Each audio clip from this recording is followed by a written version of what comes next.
தமிழகத்தில் தற்போது நடைமுறையில் உள்ள கட்டுப்பாடுகளுடன் ஆகஸ்ட் 31ஆம் தேதி வரை ஊரடங்கு நீட்டிக்கப்பட்டுள்ளது. ஆகஸ்ட் மாதத்திலும் ஞாயிற்றுக்கிழமைகளில் தளர்வுகளற்ற ஊரடங்கு அமலில் இருக்கும் என்று அறிவிக்கப்பட்டுள்ளது. தமிழகத்தில் ஊரடங்கை நீட்டிப்பது தொடர்பாக தலைமைச் செயலகத்தில் மருத்துவக் குழுவுடன் முதலமைச்சர் எடப்பாடி பழனிசாமி ஆலோசனை நடத்தினார். இந்த கூட்டத்தில் கட்டுப்பாடுகளுடன் ஆகஸ்ட் 31ஆம் தேதி வரை ஊரடங்கை நீட்டிக்க முடிவு செய்யப்பட்டது. அதன்படி தற்போது 50% பணியாளர்களுடன் இயங்கும் நிறுவனங்கள் ஆகஸ்ட் மாதத்தில் 75% பணியாளர்களுடன் இயங்க அனுமதி அளிக்கப்பட்டுள்ளது. உணவகங்கள், தேநீர் கடைகளில் 50% இருக்கைகளில் மட்டும் வாடிக்கையாளர்கள் அமர்ந்து காலை 6 முதல் இரவு 7 மணி வரை உணவருந்தலாம். குளிர்சாதன வசதி இருந்தால் அவை இயக்கப்படக்கூடாது. இதேபோல் இனி காய்கறி, மளிகை கடைகள் காலை 6 முதல் இரவு 7 மணி வரை இயங்கும். மற்ற கடைகள் எல்லாம் காலை 10 மணி முதல் இரவு 7 மணி வரை இயங்கலாம். 10,000 ரூபாய்க்கு குறைவாக ஆண்டு வருமானம் உள்ள கோவில்களில் பொதுமக்கள் தரிசனத்திற்கான அனுமதி தொடர்கிறது. அத்தியாவசிய மற்றும் அத்தியாவசியமற்ற பொருட்களை மின் வணிக நிறுவனங்கள் மூலம் வழங்க அனுமதிக்கப்பட்டுள்ளது. 10,000 ரூபாய்க்கும் அதிகமாக வருமானம் உள்ள பெரிய வழிபாட்டு தலங்கள் மற்றும் மாநகராட்சி பகுதிகளில் உள்ள வழிபாட்டு தலங்களுக்கு அனுமதி இல்லை. 5 நபருக்கு மேல் ஒன்று கூட கூடாது என்ற நடைமுறை தொடர்ந்து அமலில் இருக்கும்.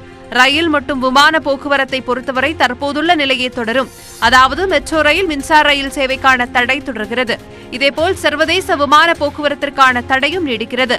மாநிலங்களுக்குள்ளும் மாநிலங்களுக்கு இடையேயும் தனியார் மற்றும் பொது போக்குவரத்திற்கும் அனுமதி கிடையாது. மாவட்டம் விட்டு மாவட்டம் செல்லும் போது, வெளி மாநிலம் செல்லும் போதும் இ-பாஸ் பெற வேண்டியது கட்டாயமாகும். சுற்றுலா தலங்களுக்கும் வெளியூர் பயணிகள் செல்ல அனுமதி கிடையாது. வணிக வளாகங்கள், ரிசார்ட்டுகள், தங்கும் வசதியுடன் கூடிய ஹோட்டல்களை திறக்க அனுமதி இல்லை. மால்கள், திரையரங்குகள், உடற்பயிற்சி கூடங்கள், நீச்சல் குளங்கள், கேளிக்கை விடுதிகள், மதுக்கூடங்கள் போன்றவற்றை திறக்கவும் அனுமதி இல்லை. பள்ளி, கல்லூரிகள் உள்ளிட்ட கல்வி நிறுவனங்கள் திறக்கப்படாது. அதே சமயம் பள்ளி, கல்லூரிகளில் இணையவழி கற்றல் தொடருவதுடன் அதை ஊக்குவிக்கவும் தமிழக அரசு அறிவுறுத்தியுள்ளது. சமூக இடைவெளி, முகக்கவசம் அணிவது உள்ளிட்ட மத்திய அரசின் வழிகாட்டுதலின்படி ஆகஸ்ட் 15இல் சுதந்திர தின விழா கொண்டாடப்படும். ஜூலை மாதம் போலவே ஆகஸ்டிலும் ஞாயிற்றுக்கிழமைகளில் தளர்வுகளற்ற ஊரடங்கு அமலில் இருக்கும்.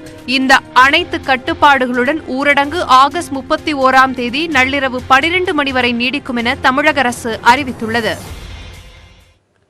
ஊரடங்கு நீட்டிப்பு தொடர்பாக பொதுமக்கள் மற்றும் மருத்துவர்கள் தெரிவிக்கும் கருத்துக்களை தற்போது பார்க்கலாம். இப்போ நாங்கள் பேங்கிங்கில் இருக்கோம், நாங்கள் லோன் பண்ணுறோம். நாங்கள் பேங்கிங் கிளைண்ட்ஸு, என்னோடய கிளைண்ட்ஸு 3 பேர் 4 பேர் வந்து ஆந்திராவில் இருக்காங்க. இப்போ அவங்க பெரிய அமௌண்ட்டு அப்ரூவல் ஆகி அவங்களால இங்கே வந்து லோன் அவைல் பண்ண முடியல.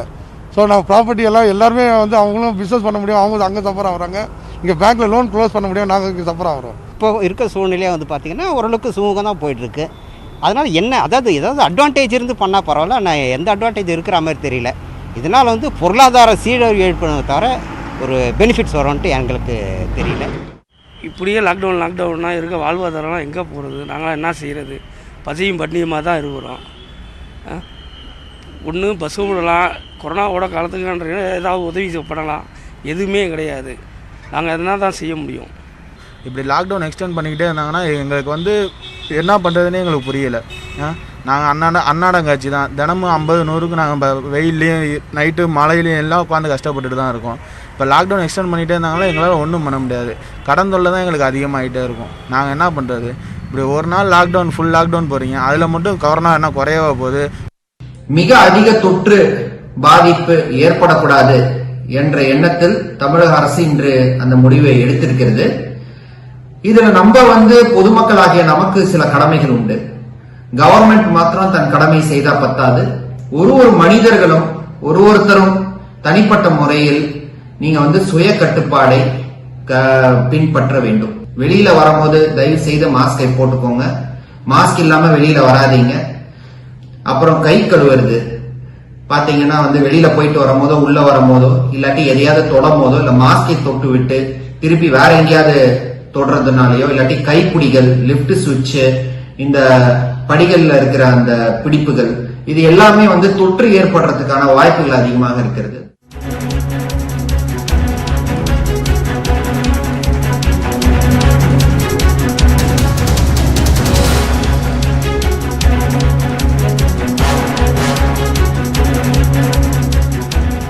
தற்போதைய அண்மை செய்தியை பார்த்துக் கொண்டிருக்கிறோம். மருத்துவ உபகரணங்கள் என்று சொல்லி ஹாங்காங்கில் இருந்து செல்போன்கள் கடத்தப்பட்டுள்ளன. 70 லட்சம் ரூபாய் மதிப்புள்ள செல்போன்கள் சென்னை விமான நிலையத்தில் கைப்பற்றப்பட்டிருக்கின்றன. கூடுதல் விவரங்களோடு இணைகிறார் துணை ஆசிரியர் மகாலிங்கம் பொன்னுசாமி. மகாலிங்கம், நீங்க தொடரலாம். ஊரடங்கிலும் கூட கடத்தல் தொடர்ந்து நடந்து கொண்டிருக்கிறது என்பதற்கான ஒரு உதாரணம் தான் இந்த சம்பவம் என்று நாம் கருதலாம். ஏனென்றால் ஹாங்காங்கிலிருந்து மருத்துவ உபகரணங்கள் என்ற பெயரில் செல்போன், விலை உயர்ந்த செல்போன்கள் கடத்தப்பட்டு வந்தது தற்பொழுது அம்பலமாயிருக்கிறது. முகக்கவசம், ஆக்சிமீட்டர் ஆகிய பொருட்கள் கொண்டு வருகிறோம், உயிர்காக்கும் பொருட்களை கொண்டு வருகிறோம் என்ற பெயரில் விலை உயர்ந்த 40 செல்போன்களை பதுக்கி கடத்தி வந்தது தற்பொழுது அம்பலமாகி இருக்கிறது. இதன் மதிப்பு சுமார் 70 லட்சம் ரூபாய் என்று விமான நிலைய சுங்கத்துறை அதிகாரிகள் தற்பொழுது சொல்லியிருக்கிறார்கள். இந்த ரகசிய சோதனையில் மருத்துவ உபகரணங்கள் தற்பொழுது சிக்கி இருப்பதும் தொடர்ந்து இதுபோன்ற கடத்தல்கள் நடந்து வருவதும் சுங்கத்துறை அதிகாரிகளுடைய விசாரணையில் அம்பலமாகி இருக்கிறது. இதில் மிக குறிப்பாக சொல்ல வேண்டும் என்றால், இந்தியாவில் இன்னும் அறிமுகம் செய்யப்படாத சாம்சங் கேலக்சி போல்ட் 5G ரக செல்போன்கள் சிக்கி இருக்கின்றன. ஒரு செல்போனினுடைய விலை சுமார் 1,70,000 ரூபாய் என்று அதிகாரிகள் கணக்கிட்டிருக்கிறார்கள். இந்த சூழ்நிலையில் மொத்தமாக 70 லட்சம் மதிப்புள்ள இந்த செல்போன்கள் தற்பொழுது பறிமுதல் செய்யப்பட்டிருக்கிறது. கொரோனா ஊரடங்கு காரணமாக சர்வதேச அளவில் விமான பயணிகள் சேவை மையம் சேவைகள் இன்னும் தொடங்காத நிலையில் தற்பொழுது பார்சல் மூலமாக இந்த கடத்தல் கும்பல் தங்களது குற்றங்களை அரங்கேற்றி வருவது தற்பொழுது விசாரணையில் தெரிய வந்திருக்கிறது. அதே போல பாரிமுனையை சேர்ந்த தொழிலதிபர் ஒருவரின் பெயரில் வந்த பார்சலில் தான் இந்த முறைகேடு நடந்திருப்பதாகவும் தற்பொழுது சுங்கத்துறை அதிகாரிகளுடைய விசாரணையில் தெரிய வந்திருக்கிறது. எனவே இது குறித்து தொடர் விசாரணை நடைபெற்று வருவதாகவும் சம்பந்தப்பட்ட நபரை சம்மன் செய்து விசாரிக்கவும் சுங்கத்துறை அதிகாரிகள் முடிவு செய்திருக்கிறார்கள். இது ஒரு கடத்தலா என்ற சந்தேகம் வலுவாக இருக்கிறது. ஏனென்றால் மிக தெளிவாக மருத்துவ உபகரணங்கள் என்ற பெயரில் தற்பொழுது இந்த கடத்தல் என்பது நடந்திருக்கிறது. எனவே சர்வதேச அளவில் இந்த கும்பலுக்கோடு தொடர்பு இருக்கிறதா, என்னென்ன பொருட்கள் எல்லாம் கடத்தி வந்திருக்கிறார்கள், வெறும் செல்போன் மட்டும் கடத்தி வந்திருக்கிறார்களா அல்லது வேறு தங்கம் உள்ளிட்ட விலை உயர்ந்த பொருட்கள் எல்லாம் கடத்தி வந்திருக்கிறார்களா மருத்துவ உபகரணம் என்ற பெயரில் என்ற சந்தேகமும் தற்பொழுது சுங்கத்துறை அதிகாரிகளுக்கு எழுந்திருக்கிறது. எனவே அது குறித்து தற்பொழுது சுங்கத்துறை அதிகாரிகள் விசாரணை நடத்த முடிவு செய்திருக்கிறதாக தகவல்கள் சொல்லப்பட்டிருக்கின்றன. எனவே இந்த விவகாரம் தற்பொழுது கடத்தல் கும்பலினுடைய பாதை மாறி இருக்கிறது. புதுவிதமான ரூட்டில் இந்த கடத்தலை தொடர்ந்து ஊரடங்கு காலத்திலும் அரங்கேற்றி வருகிறார்கள் என்பதை காட்டுவதாக அமைந்திருப்பதாகவும், எனவே இது குறித்து விரிவான விசாரணை நடத்த இருப்பதாகவும் சுங்கத்துறை அதிகாரிகள் தரப்பில் சொல்லப்பட்டிருக்கிறது. பாலா, ஹாங்காங்கிலிருந்து மருத்துவ உபகரணங்கள் என்ற பெயரில் தற்போது விலை உயர்ந்த செல்போன்கள் கடத்தப்பட்டிருக்கின்றன. ஊரடங்கு காலத்திலும் தற்போது இந்த கடத்தல் சம்பவம் அரங்கேறி இருக்கிறது. முகக்கவசங்கள் உள்ளிட்ட மருத்துவ உபகரணங்கள் கொண்டு வருவதாக சொல்லி இன்னும் இந்தியாவில் அறிமுகம் செய்யப்படாத விலை உயர்ந்த செல்போன்கள் ஹாங்காங்கிலிருந்து கடத்தி வரப்பட்டிருக்கின்றது. இது தொடர்பான விரிவான விவரங்களை வழங்கியமைக்கு நன்றி மகாலிங்கம்.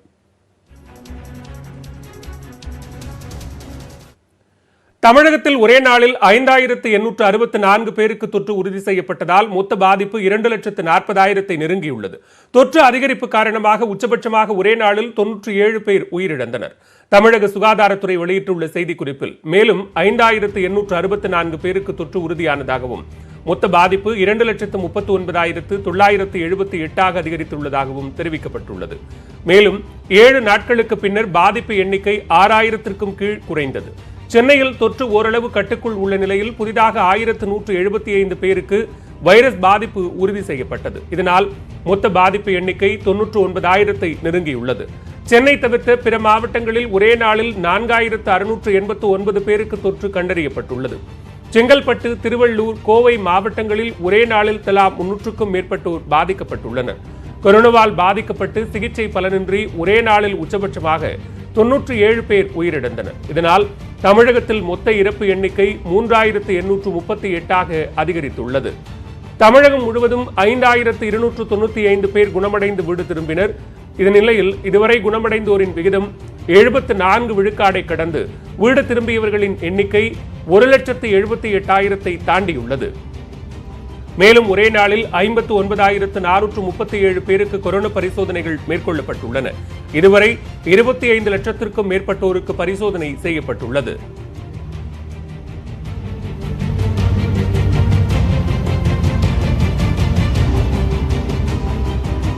தமிழகத்தில் அனைத்து மாவட்டங்களிலும் புதிதாக தொற்று ஏற்பட்டுள்ளது. இதில் திருவள்ளூர், செங்கல்பட்டு மற்றும் கோவை ஆகிய மாவட்டங்களில் ஒரே நாளில் தலா 300க்கும் மேற்பட்டோர் பாதிக்கப்பட்டுள்ளனர்.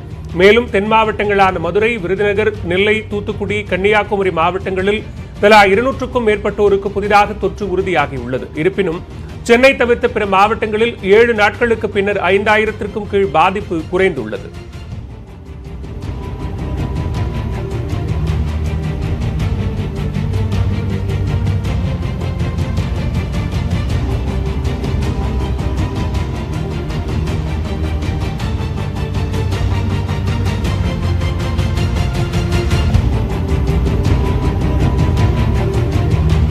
கொரோனா தொற்றுக்கு ஒரே நாளில் 97 பேர் உயிரிழந்த நிலையில் வரும் காலங்களில் படிப்படியாக கொரோனா மரணம் குறையும் என்று மருத்துவர்கள் தெரிவிக்கின்றனர். இருக்கிற டெத் ரேட்டை பற்றி நம்ம ரொம்ப கவலைப்பட வேண்டிய அவசியம் கிடையாது. இதில் டெஃபினட்டாக நம்ம அந்த asymptomatic group, presymptomatic group, symptomatic group, then sick group, இந்த 4 குரூப் வராங்க. அதில் இந்த 3 குரூப்போடைய ரேஷியோவை கணிசமான எண்ணிக்கையில் அரசாங்கத்துடைய கடினமான நடவடிக்கைகளால் குறையும் போது டெஃபினட்டாக அந்த டெத் ரேட் கண்டிப்பாக கம்மியாகும். ஒரு சில நாட்களில் கண்டிப்பாக குறைஞ்சிடும்.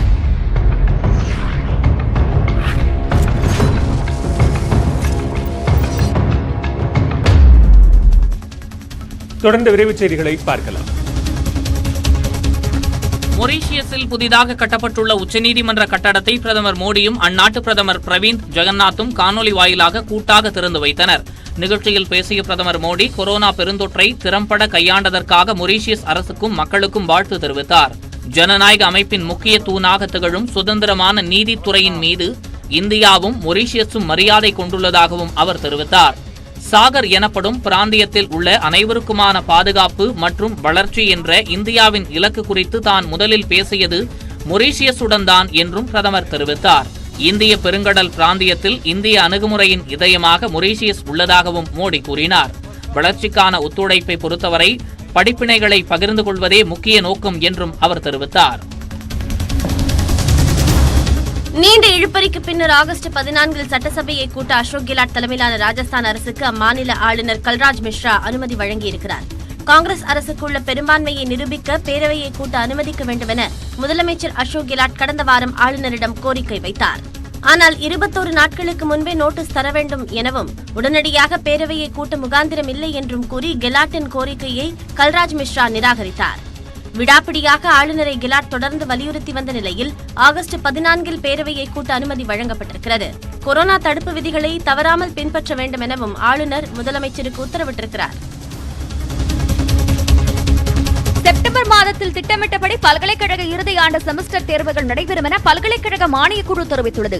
கொரோனா ஊரடங்கை சுட்டிக்காட்டி செமஸ்டர் தேர்வுகளை ரத்து செய்ய கோரி உச்சநீதிமன்றத்தில் மாணவர்கள் சார்பில் வழக்கு தொடரப்பட்டது. இந்த வழக்கில் பிரமாண பத்திரம் தாக்கல் செய்துள்ள யுஜிசி பல்கலைக்கழக இறுதி ஆண்டு செமஸ்டர் தேர்வுகளை ரத்து செய்யும் திட்டம் இல்லை என குறிப்பிட்டுள்ளது. தேர்வுகளை ரத்து செய்தால் மாணவர்களின் எதிர்காலத்தில் சரி செய்ய முடியாத பாதிப்பை ஏற்படுத்திவிடும் எனவும், எனவே திட்டமிட்டபடி செப்டம்பரில் செமஸ்டர் தேர்வுகள் நடைபெறும் என தெரிவித்துள்ளது. ஆந்திராவில் 2வது நாளாக 10,000க்கும் மேற்பட்ட புதிய கொரோனா பாதிப்புகள் கண்டறியப்பட்டுள்ளது. கடந்த 24 மணி நேரத்தில் ஆந்திராவின் பல்வேறு மாவட்டங்களிலும் கொரோனா அதிவேகத்தில் பரவி வருகிறது. கிழக்கு கோதாவரி மாவட்டத்தில் மட்டும் 24 மணி நேரத்தில் மிக அதிகபட்சமாக 1441 பேர் பெருந்தொற்றால் பாதிக்கப்பட்டுள்ளனர். இதுவரை மகாராஷ்டிரா மாநிலத்தில் மட்டுமே 10,000 தொற்றுக்கள் ஒரே நாளில் உறுதியான நிலையில் ஆந்திர மாநிலத்திலும் 2 நாட்களாக பாதிப்பு எண்ணிக்கை 10,000-ஐ தாண்டி வருகிறது. கடந்த 24 மணி நேரத்தில் அம்மாநிலத்தில் 10,167 பேருக்கு கொரோனா உறுதியாகியுள்ளது. ஒரே நாளில் 68 பேர் உயிரிழந்தனர். அம்மாநிலத்தில் மொத்த பாதிப்பு 1,30,000 அதிகரித்துள்ளது.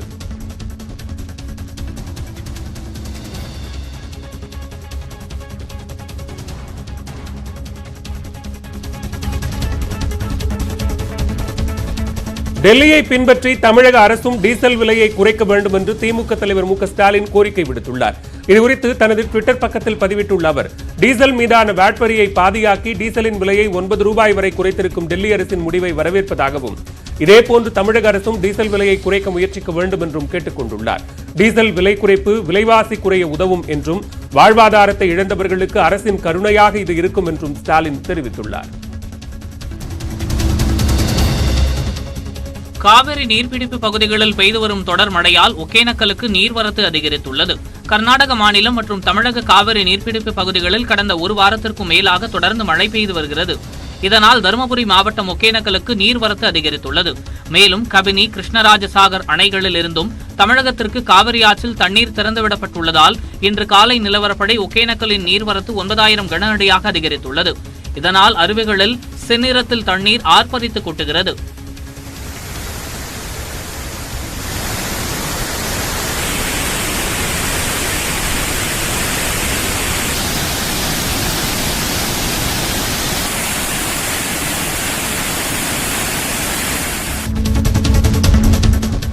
எம்ஜிஆர் சிலைக்கு மாலை அணிவிக்கும் நிகழ்ச்சியில் முன்னாள் அமைச்சர் பி.வி. ரமணா கலந்து கொண்ட போது ஏராளமான அதிமுகவினர் அங்கு திரண்டதால் திருவள்ளூர் பகுதியே கூட்ட நெரிசலில் திக்குமுக்காடியது. அதிமுகவின் திருவள்ளூர் மேற்கு மாவட்ட செயலராக முன்னாள் அமைச்சர் பி.வி. ரமணா அறிவிக்கப்பட்டார். இந்நிலையில் திருவள்ளூரில் உள்ள எம்ஜிஆர் சிலைக்கு மாலை அணிவிக்க அவர் வந்தபோது நூற்றுக்கணக்கான அதிமுக தொண்டர்கள் சமூக இடைவெளியின்றி அங்கு குவிந்தனர். கட்சி நிர்வாகிகள் ஒருவருக்கொருவர் முண்டியடித்துக் கொண்டு நின்றதால் அந்த வழியாக வந்த 108 ஆம்புலன்ஸிற்கு வழி கிடைக்காத அவல நிலை ஏற்பட்டது.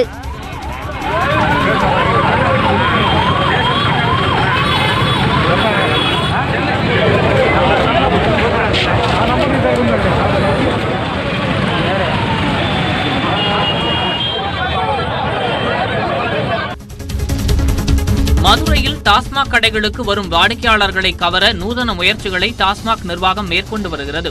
கொரோனா காலத்தில் தமிழகத்திலேயே அதிகமாக மதுபானம் விற்பனையாகும் மாவட்டமாக மதுரை உள்ளது.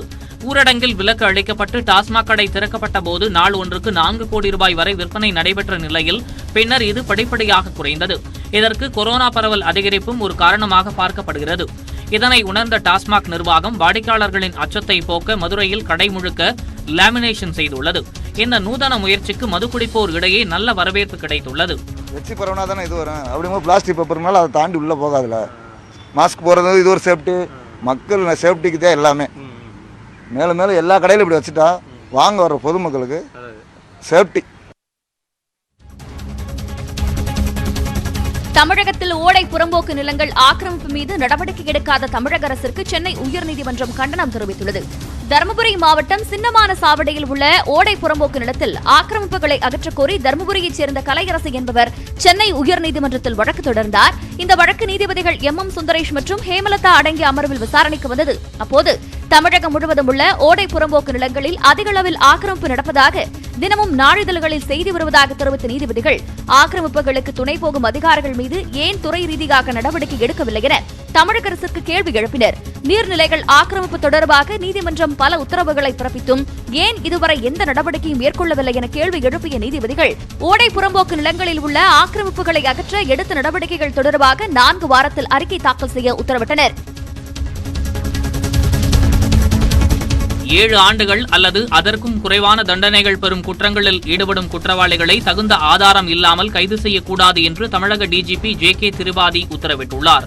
சாத்தான்குளம் தந்தை மகன் உயிரிழந்த விவகாரம் நாடு முழுவதும் தமிழக காவல்துறைக்கு எதிரான பெரும் சர்ச்சையாக உருவானது. இந்த நிலையில் உச்சநீதிமன்ற உத்தரவை மேற்கோள் காட்டி தமிழக டிஜிபி JK திரிபாதி புதிய உத்தரவை பிறப்பித்துள்ளார். அதன்படி 7 ஆண்டுகள் அல்லது அதற்கும் குறைவான தண்டனைகள் பெறும் குற்றங்களில் ஈடுபடுபவர்களை தகுந்த காரணங்கள் அல்லது முகாந்திரம் இல்லாமல் கைது செய்யக்கூடாது என்று குறிப்பிடப்பட்டுள்ளது.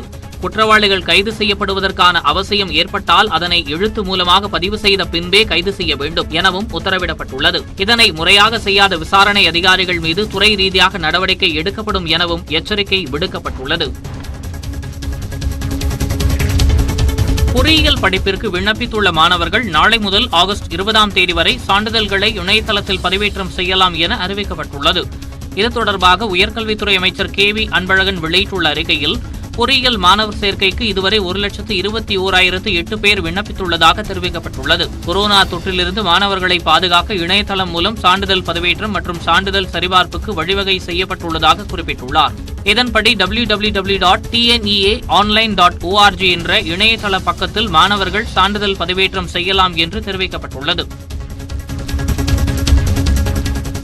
மத்திய அரசின் மும்மொழிக் கொள்கையை ஏற்க மாட்டோம் என தமிழக அரசு உறுதியாக தெரிவிக்க வேண்டும் என்று திமுக மாவட்ட செயலாளர்கள் கூட்டத்தில் தீர்மானம் நிறைவேற்றப்பட்டுள்ளது.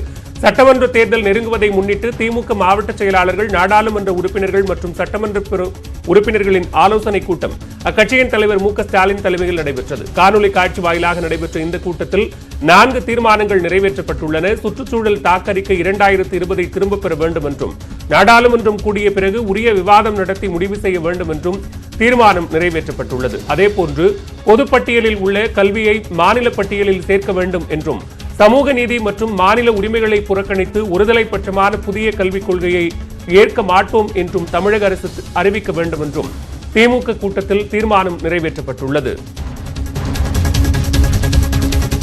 ஆந்திர மாநிலம் அனந்த்பூர் மாவட்டத்தில் வெள்ள நீரில் அடித்து செல்லப்பட்ட காரை கிராம மக்கள் துணிச்சலுடன் மீட்டனர். அனந்தபுரம் சுற்றுவட்டாரத்தில் கடந்த சில நாட்களாக தொடர்ந்து கனமழை பெய்து வருகிறது. இதன் காரணமாக குத்தி என்ற ஏரியில் தண்ணீர் நிரம்பி கால்வாய் வழியே மழைநீர் பெருக்கெடுத்து வருகிறது. இந்நிலையில் கால்வாயின் குறுக்கே உள்ள தரைப்பாலம் வழியே கார் ஒன்று கடக்க முயல பெருக்கெடுத்து ஓடிய தண்ணீர் காரை நீண்ட தூரத்திற்கு இழுத்து சென்றது. இதனை கண்டு அக்கம் பக்கத்தில் இருந்தவர்கள் சத்தமிட ஊர் மக்கள் திரண்டு காரையும் காரில் இருந்த 2 பேரையும் மீட்டனர்.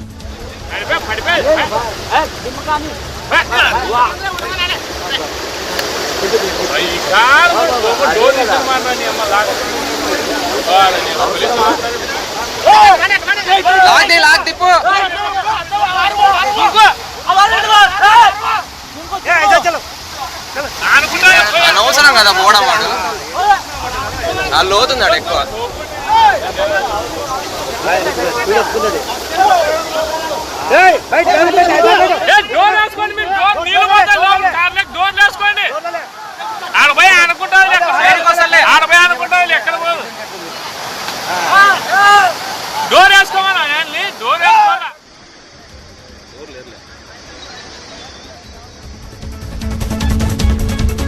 சென்னையை அடுத்த அம்பத்தூர், பாடி உள்ளிட்ட பகுதிகளில் பொதுமக்களிடம் கொள்ளையர்கள் வழிப்பறியில் ஈடுபடும் சிசிடிவி காட்சி வெளியாகியுள்ளது.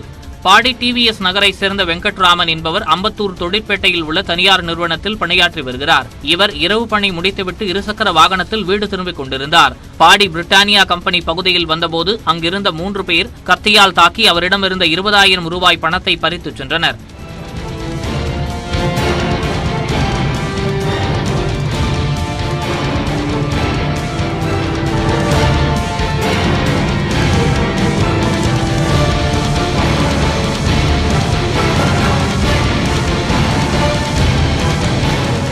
இதேபோல் திருமுல்லை வாயில் பகுதியில் சாலையில் சென்ற நபர் ஒருவரிடம் கொள்ளையர்கள் சிலர் வழிப்பறி செய்துள்ளனர். இந்த காட்சிகள் அப்பகுதிகளில் பொருத்தப்பட்டிருந்த சிசிடிவி கேமராக்களில் பதிவாகியுள்ளன. தென்காசியில் வனத்துறையினரால் விசாரணைக்கு அழைத்துச் சென்றபோது உயிரிழந்த விவசாயியின் உடலை மறுபிரேத பரிசோதனை செய்ய உயர்நீதிமன்ற மதுரை கிளை உத்தரவிட்டுள்ளது. கடையம் அருகே உள்ள வாகை குளத்தில் நிலத்தில் மின்வேலி அமைத்தது தொடர்பான புகாரில் விவசாயி அணைக்கரை முத்து கடந்த 22ஆம் தேதி வனத்துறையினர் விசாரணைக்கு அழைத்துச் செல்லப்பட்ட நிலையில் உயிரிழந்தார். அவரது உடல் அவசரமாக பிரேத பரிசோதனை செய்யப்பட்டதாக உறவினர்கள் குற்றம் சாட்டினர். இந்நிலையில் அணைக்கரை முத்துவின் உடலை பிரேத பரிசோதனை செய்ய கோரியும் சிபிசிஐடி விசாரணைக்கு உத்தரவிடக் கோரியும் அவரது மனைவி பாலம்மாள் தாக்கல் செய்த மனு நீதிபதி பொங்கியப்பன் முன்பு விசாரணைக்கு வந்தது. அப்போது மறு பிரேத பரிசோதனைக்கு உத்தரவிட்ட நீதிபதி மறு பிரேத பரிசோதனை நெல்லை மற்றும் தூத்துக்குடி அரசு மருத்துவமனை தடயவியல் துறை தலைவர்கள் உள்ளிட்ட 3 பேர் தலைமையில் நடைபெற வேண்டும் என்று உத்தரவிட்டார். கொடைக்கானலில் அனுமதியின்றி ஏரியில் மீன்பிடித்தது தொடர்பாக வழக்கில் நடிகர்கள் சூரி, விமல் ஆகியோரை அழைத்து வந்த வாகனங்களையும் போலீசார் பறிமுதல் செய்தனர். கொடைக்கானலில் பாதுகாக்கப்பட்ட வனப்பகுதியான பேரிஜம் ஏரிக்கு அனுமதியின்றி சென்று அங்கு மீன்பிடித்தது தொடர்பாக சூரி, விமல் உள்ளிட்டோர் மீது வழக்கு பதிவு செய்யப்பட்டுள்ளது. இந்நிலையில் அவர்களை கொடைக்கானலுக்கு அழைத்து வந்த வடகவுஞ்சியை சேர்ந்த கருப்பிச்சிநாதன் என்பவருடைய வாகனமும் அவர்களுக்கு பேரிஜத்திலிருந்து உணவு கொண்டு சென்ற வாகனத்தையும் போலீசார் பறிமுதல் செய்தனர். மேலும் நடிகர்களின் வாகனம் யார் வீட்டில் நிறுத்தப்பட்டது என்பது குறித்தும் விசாரணை நடத்தப்பட்டு வரும் நிலையில் இந்த வழக்கில் தொடர்புடைய காதர் பாட்ஷா என்பவர் மீதும் வழக்கு பதிவு செய்யப்பட்டுள்ளது.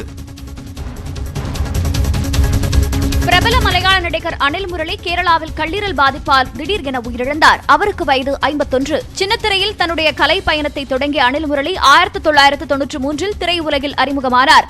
தமிழ், மலையாளம், தெலுங்கு உள்ளிட்ட மொழிகளில் 200க்கும் மேற்பட்ட படங்களை நடித்திருக்கிறார். தனி ஒருவன், நிமிர்ந்து நில், கொடை உள்ளிட்ட படங்களில் முக்கிய வேடங்களில் நடித்தவர் அனில் முரளி. மறைந்த அனில் முரளிக்கு சுமா என்ற மனைவியும் ஆதித்யா, அருள்நிதி என்ற 2 குழந்தைகள் உள்ளனர். அனிலின் மறைவு மலையாள திரையுலகில் அதிர்ச்சி ஏற்படுத்தியுள்ளது. சந்தன கடத்தல் வீரப்பனின் வாழ்க்கை பற்றி ஒரு வெப் சீரிஸும் OTT தளங்களில் படைப்புகளும் தயாராகி வருகின்றன.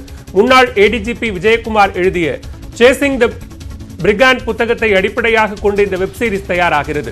ஆதித்யவர்மா படத்தை தயாரித்த E4 என்டர்டைன்மெண்ட் நிறுவனம் இதனை தயாரிக்கிறது. இந்த படைப்புகளில் பணியாற்றும் நடிகர்கள், கலைஞர்கள் மற்றும் தொழில்நுட்ப உதவியாளர்கள் பற்றிய விவரங்கள் ஊரடங்கு முடிந்ததும் வெளியிடப்படும் என தயாரிப்பாளர் முகேஷ் மேத்தா தெரிவித்துள்ளார். செய்திகள் தொடர்கின்றன. கன்னியாகுமரி மாவட்டம் குழித்துறையில் அறிஞர் அண்ணா சிலை பீடத்தில் காவிக்கொடி கட்டப்பட்ட சம்பவம் சர்ச்சையை ஏற்படுத்தியுள்ளது.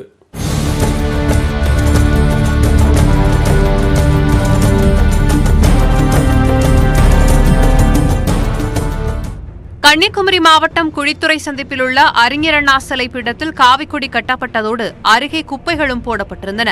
அதிகாலையில் இதை பார்த்து அதிர்ச்சியடைந்த பொதுமக்கள் போலீசாருக்கு தகவல் தெரிவித்தனர். அங்கு வந்த போலீசார் காவிக்கொடியையும் குப்பைகளையும் அகற்றினர். சில நாட்களுக்கு முன்பு கோவையில் பெரியார் சிலை மீது காவி சாயம் பூசப்பட்டது. புதுச்சேரியில் அமைந்துள்ள எம்ஜிஆர் சிலைக்கு காவி துண்டு போடப்பட்டது. இதைத் தொடர்ந்து கன்னியாகுமரியில் அண்ணா சிலையும் அவமதிக்கப்பட்டுள்ளது. இதற்கு கடும் கண்டனம் தெரிவித்துள்ள துணை முதலமைச்சர் ஓ பன்னீர்செல்வம், சட்டம் ஒழுங்கு சமூக ஒற்றுமையை சீர்குலைக்கும் செயல்களில் ஈடுபடுபவர்கள் யாராக இருந்தாலும் கடும் நடவடிக்கை எடுக்கப்படும் என ட்விட்டரில் பதிவிட்டுள்ளார். தங்களை அடையாளம் காட்டிக்கொள்ள தனித்தன்மை இல்லாததால் மறைந்த மாமேதைகள் மீது வன்மம் காட்டுவதாக கண்டனம் தெரிவித்துள்ள திமுக தலைவர் மு க ஸ்டாலின், குற்றவாளிகளை விரைந்து கைது செய்ய வேண்டும் எனவும் வலியுறுத்தியுள்ளார். அண்ணா சிலையை அவமதித்தது தமிழ் அன்னையையே களங்கப்படுத்திய செயல் என மதிமுக பொதுச் செயலாளர் வைகோ தெரிவித்துள்ளார். அண்ணா சிலை மீது காவிக்கொடி கட்டியவர்களை குண்டர் சட்டத்தில் கைது செய்ய வேண்டும் என பாமக நிறுவனர் ராமதாஸ் வலியுறுத்தியுள்ளார். தலைவர்கள் சிலையை அவமதிப்பவர்கள் மீது அரசு உரிய நடவடிக்கை எடுக்காததாலேயே இதுபோன்ற செயல்கள் தொடர்வதாக அமமுக பொதுச் செயலாளர் டிடிவி தினகரன் குற்றம் சாட்டியுள்ளார்.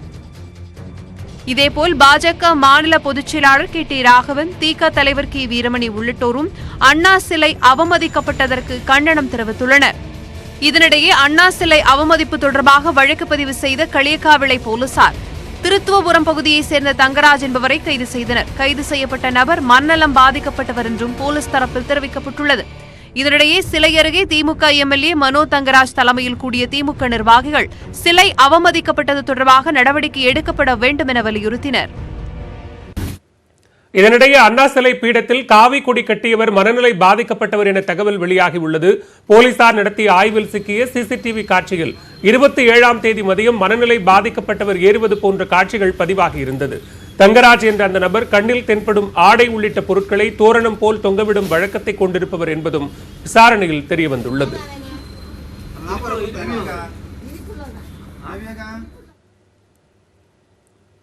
மறைந்த தலைவர் எம்ஜிஆரின் புகழ் இன்றைக்கும் நிலைத்திருக்க அவர் கடவுள் மீது வைத்திருந்த நம்பிக்கை என பாஜக மூத்த தலைவர் சி.பி. ராதாகிருஷ்ணன் கூறியுள்ள நிலையில் அதனை அமைச்சர் ஜெயக்குமார் மறுத்துள்ளார்.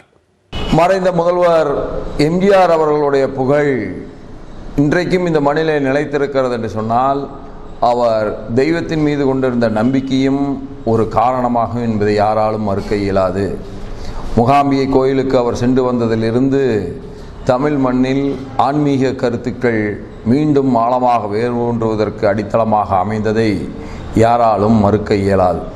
மக்கள்கிட்ட எம்ஜிஆருடைய ஃபிலாசபியை நாங்கள் சொல்கிறோம் தத்துவங்களை, அண்ணாவுடைய ஃபிலாசபி நாங்கள் சொல்கிறோம் தத்துவங்களை, அம்மாவுடைய ஃபிலாசபி தத்துவம் நாங்கள் சொல்கிறோம்.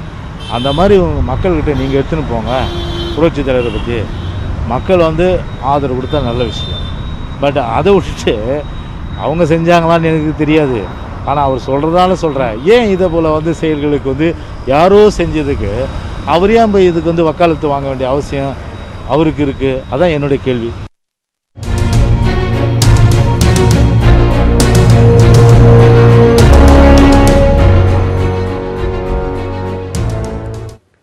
சென்னையில் தனியார் மருத்துவமனை ஒன்றில் கொரோனா சிகிச்சைக்காக 16 லட்சம் ரூபாய் பில் போடப்பட்டதாக புகார் எழுந்த நிலையில் நியூஸ் 18 செய்தி எதிரொலியாக சம்பந்தப்பட்ட மருத்துவமனையில் சுகாதாரத்துறை அதிகாரிகள் விசாரணை நடத்தினர். சென்னை சூளைமேட்டை சேர்ந்த போக்குவரத்து ஊழியர் கடந்த 15 நாட்களுக்கு முன்பு நோய் தொற்று காரணமாக நியூ ஆவடி சாலையில் உள்ள தனியார் மருத்துவமனையில் அனுமதிக்கப்பட்டார். அனுமதிக்கும் போது 5 லட்சம் ரூபாய் செலவாகும் என மருத்துவமனை தரப்பில் தெரிவித்ததாக கூறப்படுகிறது. இதனால் 5 லட்சம் ரூபாய் கட்டிய நிலையில் நோய் பாதிப்பு சரியாகிவிட்டதாகவும், ஆனால் இதயத்தில் பிரச்சனை இருப்பதால் வேறு மருத்துவமனைக்கு கொண்டு செல்லுமாறு மருத்துவர்கள் தெரிவித்துள்ளனர். மேலும் மொத்தமாக 16 லட்சம் ரூபாய் பில் வந்துள்ளதாகவும், மீதம் உள்ள 11 லட்சத்தை உடனடியாக கட்டுமாறும் மருத்துவமனை நிர்வாகம் தெரிவித்ததாக புகார் எழுந்துள்ளது. ஆனால் முதலில் 5 லட்சம் என கூறிவிட்டு 16 லட்சம் கேட்பது ஏன் என போக்குவரத்து ஊழியரின் உறவினர்கள் வாக்குவாதத்தில் ஈடுபட்டனர். தொடர்ந்து செய்தியாளர்களிடம் பேசிய போக்குவரத்து ஊழியரின் மனைவி, இந்த விவகாரத்தில் தமிழக அரசு நடவடிக்கை எடுக்க வேண்டும் என்று கோரிக்கை விடுத்தார். ஒரு நாளைக்கு ஏதோ ஒரு 50,000 ரூபாய்க்குள்ளதான் ஆகும்னு சொன்னாங்க. அந்த நம்பி காப்பாத்திடலாம், அந்த இதெல்லாம் நீங்க எடுத்துட்டு வாங்க காப்பாத்திடலாம்னு சொன்னாங்க. அதை நம்பி தான் இங்கே சேர்த்தோம். அப்புறம் பாக்டீரியானாங்க, அதுனாங்க இதுனாங்க. 15 நாள் போயிடுச்சு. இப்போ திடீர்னு கிட்னி இது அன்னைக்கு கிட்னி ஃபெயிலியர்னே சொல்லிட்டாங்க சுத்தமாக. அப்புறம் ஒன்றும் இல்லைன்னாங்க. அப்புறம் மறுநாள் ஏதோ ஒர்க் பண்ணுது அப்படின்னு சொன்னாங்க. சரி ஏதோ நான் இது ஆயிடுவாரு க்யூர் ஆயிடுவாருன்னு தான் இது பண்ணோம். இன்னைக்கு திடீர்னு கூப்பிட்டு ஹார்ட் ப்ராப்ளமு, நீங்கள் வேற எங்கன்னா போங்க, 10 லட்சத்தை வச்சுட்டு போங்கன்றாங்க. என் ஹஸ்பண்ட் வந்து கவர்மெண்ட் சர்வெண்ட் தாங்க. எனக்கு 2 குழந்தைங்க இருக்காங்க, அவங்க படிக்கிறாங்க. நாங்கள் என்ன பண்ணுறதுன்னு தெரில. இதுக்கு முதலமைச்சர் எடப்பாடி தான், அவர் தான் பதில் சொல்லணும் எங்களுக்கு. உறவினர்கள் 50க்கும் மேற்பட்டோர் குவிந்த நிலையில் அங்கு வந்த போலீசார் மருத்துவமனை நிர்வாகத்துடன் பேச்சுவார்த்தை நடத்தினர். இதையடுத்து கட்டணத்தை குறைப்பதாக ஒப்புக்கொண்ட மருத்துவமனை நிர்வாகம் மீதம் உள்ள 11 லட்சத்திற்கு பதிலாக 7,20,000 ரூபாய் கொடுக்க வேண்டும் என்று தெரிவித்தது. இதற்கு ஒப்புக்கொண்ட நோயாளியின் உறவினர்கள் மீதம் உள்ள 7,20,000 சேர்த்து மொத்தமாக 12,20,000 ரூபாய் வழங்கினர். தொடர்ந்து பாதிக்கப்பட்ட போக்குவரத்து ஊழியர் சென்னை ராஜீவ்காந்தி அரசு மருத்துவமனையில் அனுமதிக்கப்பட்டார். இந்நிலையில் கொரோனாவால் பாதிக்கப்பட்டவரிடம் அரசு நிர்ணயித்ததை விட அதிக கட்டணத்தை தனியார் மருத்துவமனை வசூலித்ததா என்பது குறித்து உரிய விசாரணை நடத்தப்படும் என சுகாதாரத்துறை செயலாளர் ராதாகிருஷ்ணன் தெரிவித்துள்ளார். கோவிட்க்கு என்ன சப்ஜெக்ட்? கோவிட் தான் அவங்க அட்மிட் பண்ணது. அதுக்கப்புறம் அவங்களுக்கு வந்து ஹார்ட் இஷ்யூ அது இதுன்னு சொல்லி அதுக்குன்னு whatever is the reasonable billing அதை அவங்க அரைவ் பண்ணிட்டு அதுக்கு மேல எக்ஸஸ் பில்லிங்கா பண்ணிடுவாங்க. பட் எனி இஷ்யூல we have to give opportunity இல்லையா? என்ன நடந்ததுன்னு கேட்காம நம்ம வந்து இது 5 lakhs 3 lakhs அப்படின்னு கட்ட பஞ்சாயத்து மாதிரி இருக்காது. ப்ரொஃபஷனலா ஜியோ படி பர் டே சார்ஜ் எவ்வளவு ஃபார் கோவிட், அதர் சார்ஜ் எவ்வளோ அப்படிங்கிறதுக்கு அரைவ் பண்ணிட்டு பண்ணிடுவாங்க. பட் நான் தயவு செய்து சொல்றேங்க, யாரா இருந்தாலும் கவர்மெண்ட் ஹாஸ்பிட்டல்ல நல்ல ட்ரீட்மெண்ட் 10,000 பேரை குணப்படுத்தினால் பெட்டர் தென் ஒரு private hospital where they get opportunity for few people. அதுதான் என்னோட சின்சியர் அட்வைஸுங்க. இதனிடையே கொரோனாவிற்காக சிகிச்சை பெற வந்த போக்குவரத்து ஊழியருக்கு இதயம் மற்றும் சிறுநீரக கோளாறு இருந்ததால் தான் அதிக அளவில் பில் வந்ததாக மருத்துவமனை தரப்பில் தெரிவிக்கப்பட்டுள்ளது. நியூஸ் 18 தொலைக்காட்சியில் செய்தி வெளியானதை அடுத்து நியூ ஆவடி சாலையில் உள்ள பீவல் மருத்துவமனையில் சுகாதாரத்துறை அதிகாரிகள் ஆய்வு நடத்தி ஆவணங்களை சோதனையிட்டனர். செய்திகள் தொடர்கின்றன. 1 முதல் 8ஆம் வகுப்பு வரையிலான மாணவர்களுக்கு 1.5 மணி நேரமும், 9 முதல் 12ஆம் வகுப்பு வரையிலான மாணவர்களுக்கு 3 மணி நேரமும் ஆன்லைன் வகுப்புகள் நடத்த தமிழக அரசு உத்தரவிட்டுள்ளது. தமிழகத்தில் ஆன்லைன் வகுப்புகளுக்கான வழிகாட்டு நெறிமுறைகளை பள்ளிக்கல்வித்துறை வெளியிட்டுள்ளது. அதன்படி முழுமையான இணையவழி, பகுதி நேர இணையவழி மற்றும் ஆஃப்லைன் என 3 வழிகளில் பாடங்களை நடத்த திட்டமிடப்பட்டுள்ளது. அதில் 1 முதல் 8ஆம் வகுப்பு வரையிலான மாணவர்களுக்கு நாள் ஒன்றுக்கு 30 முதல் 45 நிமிடங்கள் வரை 2 முறை ஆன்லைன் வகுப்புகள் நடத்தலாம். 9 முதல் 12ஆம் வகுப்பு வரையிலான மாணவர்களுக்கு 4 முறைக்கு மிகாமல் ஆன்லைன் வகுப்புகள் சுமார் 3 மணி நேரம் இருக்க வேண்டும் என்று தெரிவிக்கப்பட்டுள்ளது. 45 நிமிடங்களுக்கு மேல் ஆன்லைன் வகுப்புகள் நடைபெறக்கூடாது எனவும், மாற்றுத்திறனாளி மாணவர்களுக்கு இன்னும் குறைவான நிமிடங்களிலேயே வகுப்புகள் நடத்தப்பட வேண்டும் என்றும் அறிவித்துள்ளது. ஒவ்வொரு வகுப்பு முடிந்த பின்பும் 10 முதல் 15 நிமிடங்கள் வரை இடைவெளி வழங்கப்பட வேண்டும் என்றும், ஆன்லைன் வகுப்புகளுக்கு மாணவர்களை கட்டாயப்படுத்தக்கூடாது என்றும் குறிப்பிடப்பட்டுள்ளது. நாளொன்றுக்கு ஒரு ஆசிரியர் 6 ஆன்லைன் வகுப்புகள் மட்டுமே எடுக்க வேண்டும் என்றும், வாரத்திற்கு 28 வகுப்புகள் மட்டுமே நடத்த வேண்டும் என்றும் உத்தரவிடப்பட்டுள்ளது. எல்கேஜி மற்றும் யூகேஜி வகுப்புகளுக்கு ஆன்லைனில் பாடம் நடத்தக்கூடாது என்றும் தமிழக அரசு உத்தரவிட்டுள்ளது. அனைத்து வேலை நாட்களிலும் காலை 9 மணி முதல் மாலை 5 மணி வரை மட்டுமே வகுப்புகள் நடத்தப்பட வேண்டும் என்றும் அறிவுறுத்தப்பட்டுள்ளது. அதேபோன்று வீட்டு பள்ளிகள் திட்டத்தின் மூலம் ஆகஸ்ட் 3ஆம் தேதி முதல் தனியார் தொலைக்காட்சிகளில் பாடங்கள் ஒளிபரப்பப்படும் என்றும் தெரிவிக்கப்பட்டுள்ளது. மாணவர்களுக்கு சிறிய அளவிலான உடற்பயிற்சியும் அளிக்கப்பட வேண்டும் என்றும், தனியார் பள்ளிகள் ஆன்லைன் கல்விக்காக ஆசிரியர் ஒருவரை ஆலோசகர்களாக நியமிக்க வேண்டும் என்றும் உத்தரவிடப்பட்டுள்ளது. இது மட்டுமின்றி தமிழக அரசின் e-learn tnschools.gov.in, கல்வி தொலைக்காட்சி.com, TNSC-ERT யூடியூப் சேனல் ஆகிய இணையதள பக்கங்களில் வீடியோ பாடங்களை மாணவர்கள் படிக்கலாம் என அறிவிக்கப்பட்டுள்ளது. ஆன்லைன் கல்வியால் குழந்தைகள் மனரீதியாக பாதிக்கப்படுகிறார்களா என்பதை பெற்றோர்கள் கண்காணிக்க வேண்டும் என்றும் மாணவர்கள் பயன்படுத்தும் மின்னணு சாதனங்களையும் கண்காணிக்க வேண்டும் என்றும் தமிழக அரசு அறிவுறுத்தியுள்ளது.